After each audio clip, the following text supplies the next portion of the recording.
पूजा कीजिए, उसकी मंदिर बनाइए। अगर इसके जगह अगर बाबा बागेश्वर होते तो देख लेते। मैं तो कहती हूँ कि जो प्लेन से कूदा है वो भगवान है, क्योंकि वो बच गया है। अच्छे से बच के आते तो हम उसको भगवान मान लेते और कहते कि ये तो भगवान है जी। बड़े बड़े नेता जाते, भगवान जी आप बच गए, सब खत्म हो गया, भगवान जी सब ऊपर चले गए, लेकिन आप कूद के बच गए। आप जरूर बजरंगबली के अवतार हैं। 242 में से इकलौता वो इंसान था, वो कृष्ण का अवतार था, इसीलिए उसको भगवान मान लीजिए। कि उसने गीता को उठाया और कहा कि गीता नहीं जला, ज्योतिषी की दुकान चलेगी, जिसको खुद पता नहीं वो कब मरने वाला है। 12 साल भी चल रहा है, 15 साल भी चल रहा है, तो वो चलेगा। और आप और हम उसको मोटी मोटी रकम पैसे पे करते हैं और जान की कीमत 0। बाथरूम इतने गंदे होते हैं कि उल्टी करने का मन करता, कभी कभी फ्लश नहीं सही से काम करता है तो इंडिगो का सीट उठ के हाथ में आ जाता है। बहुत सारे बैग्स नहीं जले हैं, उसके माँ बाप ने अच्छे कर्म किए होंगे या उसने कोई अच्छा कर्म किया होगा, इसीलिए वो बच गया। वो एक मेरिकल है। सारी एयरलाइंस की जो व्यवस्था है लचर है और उस पर काम करने की सरकार को बहुत जरूरत है। जो घटना घटी, अब देखिए कुछ चीजों को आप जब गौर करेंगे, लोग कहते हैं भगवान है, ऑफ कोर्स भगवान है। हम सनातन है और हम भगवान को मानते हैं, हम पूजा भी करते हैं, हम भगवान से उम्मीद भी करते हैं। जो अहमदाबाद में प्लेन क्रैश हुआ, आज मैं बहुत दिनों के बाद लाइव आई, सोची मैं ये बात, अहमदाबाद में जो प्लेन क्रैश हुआ, सैटेलाइट मीडिया है। अब देखिए उसने गीता को उठाया और कहा कि गीता नहीं जला। देखिए, और भाई समझने की जरूरत है। आप जब दिल्ली में रहते हो, अगर दिल्ली में 10 साल पुरानी कार आप रोड पे नहीं चला सकते हो, वो कार जो है वो डम हो जाती है, वो कार आपके लिए बेकार हो जाती है, आप रोड पे उसको नहीं ले जा सकते हो। लेकिन ताज्जुब वाली बात है कि अगर कोई एयरलाइंस है तो वो अगर 12 साल भी चल रहा है, 15 साल भी चल रहा है, तो वो चलेगा। और आप और हम उसको मोटी मोटी रकम फ्लाइट के हिसाब से उसको पैसे पे करते हैं और जान की कीमत 0 रहती है। अगर मैं और आप कहते हैं कि भगवान गीता, अरे आप जाके कूड़े में देखिए जाकर के, जितने भी बैग्स है वो उसमें बहुत सारे बैग्स नहीं जले हैं। सिर्फ अब जो सोशल मीडिया या फिर कुछ लोग की दुकान किसकी अब चलेगी, अब बताती हूँ मैं दुकान किसकी चलेगी। ज्योतिषी की दुकान चलेगी, जिसको खुद पता नहीं वो कब मरने वाला है।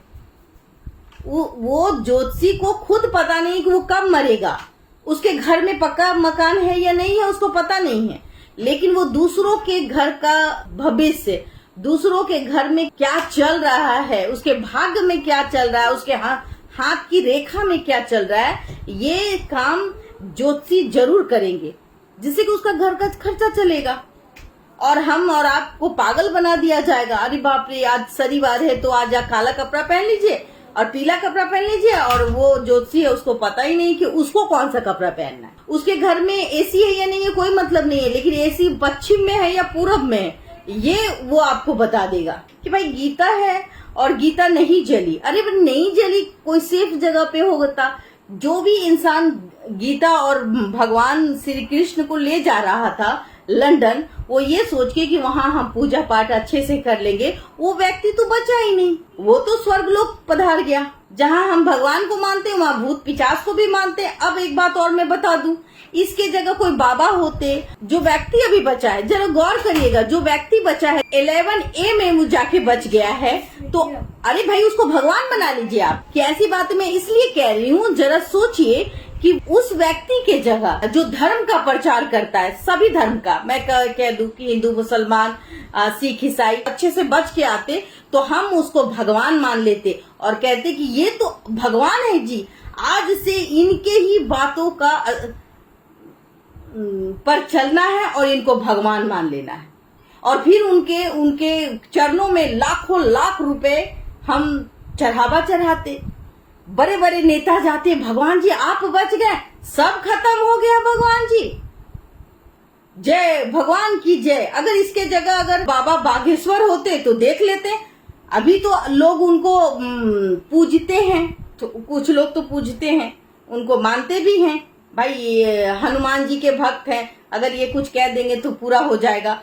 तो सोचिए अगर इस प्लेन क्रैश में अगर बाबा बागेश्वर होते तो जरा सोचिए, अगर वो 11A से निकल के उतर के चले आते एकदम जैसे उसे वो जो इंसान है वो एकदम साक्षात एकदम कोई चोट नहीं लगा, हल्का फल्का चोट लगा चले आया, बाबा नहीं होता, उसको भगवान का दर्जा दिया जाता। ऐसे हैं हम लोग, ऐसे हम लोग महा बेवकूफ हैं जो हम लोग मान लेते हैं कि ये जो बाबा ने कह दिया वही सत्य है। अरे वो बच गया, वो उसकी किस्मत थी, उसके माँ बाप ने अच्छे कर्म किए होंगे या उसने कोई अच्छा कर्म किया होगा इसीलिए वो बच गया। वो एक मिरेकल है, भगवान के जगह कोई शैतान ने बचा दिया, ये कैसे होगा? मतलब वो 12 साल पुराना प्लेन आप उड़ा रहे हो, कभी आप इंडिगो में जाओ तो इंडिगो का सीट उठ के हाथ में आ जाता है। मैं कितनी दफा गई हूँ, बाथरूम इतने गंदे होते हैं कि उल्टी करने का मन करता, कभी कभी फ्लश नहीं सही से काम करता है। इंडिगो का हो, कभी कभी एसी ऑफ हो जाती है फ्लाइट की। देवी देवता को सम्मान देती हूँ क्योंकि हम सनातनी हैं, लेकिन ये बेवकूफ तो उसी में भगवान का भी जो स्वरूप है वो ऐसे बच गया। कहीं अच्छे सेफ कोने में उस परिवार ने रखा होगा, जिसका नतीजा ये है वो गीता और सोने का कंगन बच गया। सोना तो सबसे पहले गलता है ना। तो ये बेवकूफ बनाने का काम कौन करते हैं? ये हमारे मीडिया भाई। और इसका पैसा कमाने का कौन काम करेगा? अब ज्योतिष जी। कोने में काला धागा और नींबू रख दो तो जो है कल से तुम्हारे घर में काम पूरा हो गया, कल से तुम्हारा घर में धन आने लगेगा। अरे काम ही नहीं करेंगे तो धन कहां से आएगा? मेहनत करने की जरूरत है। दूसरी बात, एक निर्मल बाबा था, चटनी खाया तो अच्छा समोसा खाए थे, अच्छा नहीं चटनी नहीं खाए थे, वहीं पर कृपा रुक गई थी। ऐसे ऐसे बाबा हमारे बीच हो ना तो लोग कभी तरक्की नहीं कर सकते। प्रवचन में सुनिए, उसकी मोगी बीबी भाग गई। कैसे भाग गई? मेरा पति बुढ़ा था तो मैं जवान हो गई, ऐसे हो गया वैसे हो गया। इतना बेहूदगी भरा आप देखेंगे वीडियो कि जिसका कोई हिसाब नहीं है। उस बाबा की इज्जत और आप और हम करेंगे, सेल्फी लेंगे, उसको हम भगवान बना देंगे। लीजिए भगवान बनाइए। मैं तो कहती हूँ कि जो प्लेन से कूदा है वो भगवान है क्योंकि वो बच गया है। उसकी पूजा कीजिए, उसकी मंदिर बनाइए क्योंकि वो ही एक ऐसा इंसान था 242 में से इकलौता वो इंसान था, वो कृष्ण का अवतार था, इसीलिए उसको भगवान मान लीजिए। सब ऊपर चले गए लेकिन आप कूद के बच गए। आप जरूर बजरंगबली के अवतार हैं, उसको हम भगवान नहीं मान रहे। जो 242 में से इकलौता बचा है उसको भगवान मान लीजिए ना, दे दीजिए धन दौलत। आप भगवान किसको मानते? अभी इसको मानते। मैं बताती हूँ, बाबा रामदेव नहीं, बागेश्वर बाबा, एक और जो प्रवचन देते हैं, कितने सारे बाबा हैं, हमको तो नाम भी नहीं आता है। तो हम भगवान पे विश्वास करते हैं, हर हर महादेव पर विश्वास करते हैं। सारी एयरलाइंस की जो व्यवस्था है लचर है और उस पर काम करने की सरकार को बहुत जरूरत है। जब आप ईमानदार बनेंगे तभी आप इस पर कार्रवाई कर सकते हैं, अन्यथा लोग ऐसे ही हो जाएंगे।